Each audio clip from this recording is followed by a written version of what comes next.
Madam, it is my privilege to initiate our discussion on national housing policy.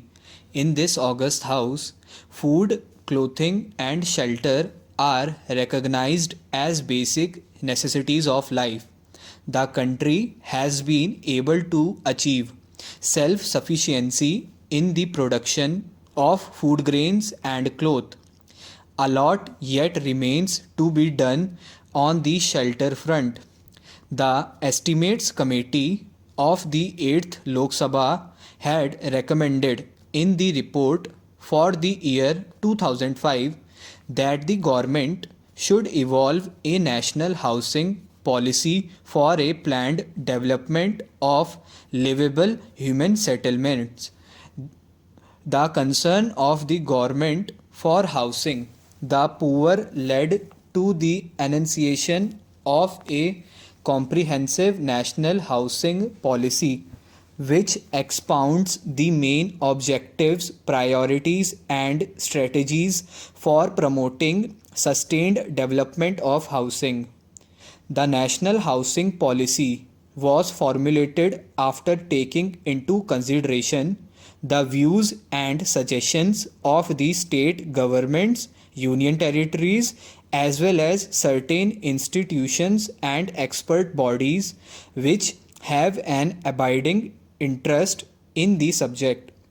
The draft document was also endorsed by the Conference of State Housing Ministers held in 2007 at Srinagar. Before I enunciate the main features of the policy document, I would like to give the honorable members a brief idea of the achievements during the last 2 decades under various social housing schemes promoted by the government. About 6 lakh houses have been constructed by different state housing agencies till the end of March 2005. In addition to this, 1 lakh houses have been constructed for other income groups, 40,000 units for plantation workers, and over 6 lakh units by different cooperative housing societies. Under my ministry's directions, HUDCO has, since its inception, sanctioned over 5,600 schemes in almost all the states and union territories at a project cost of about rupees 4,600 crores till the end of October 2008.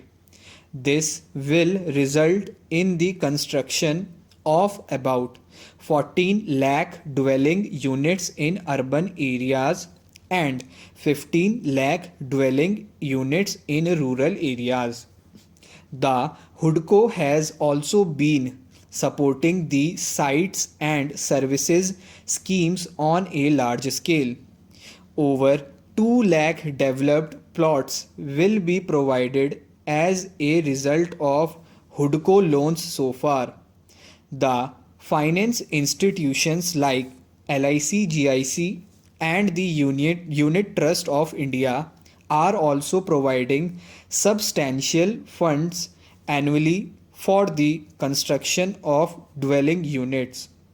The policy document outlines the main goals to be achieved in housing by the turn of the century and states the basic objectives, priorities, and the main target groups which it intends to focus on. Appropriate strategies are envisaged for implementing and translating the policy into reality within a definite time frame. Needless to say, housing finance and availability of service land are the major desiderata of a quantum jump in housing. It is hoped that HUDCO and the recently established National Housing Bank will help in greater flow of funds for creation of new housing stock.